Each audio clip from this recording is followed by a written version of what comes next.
som. Amém.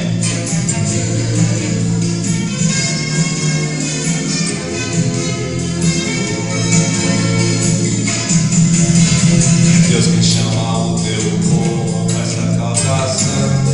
Espírito Santo já se move em nós, já se move em nós, ungidos do Senhor.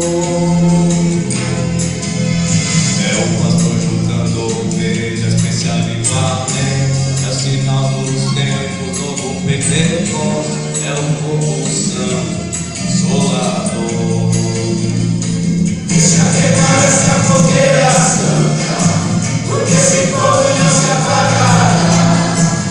Essa fogueira tem poder de Deus, poder de Deus nesse lugar. Deixa queimar essa fogueira santa, porque esse fogo não se apagará. Essa fogueira tem poder de Deus nesse lugar.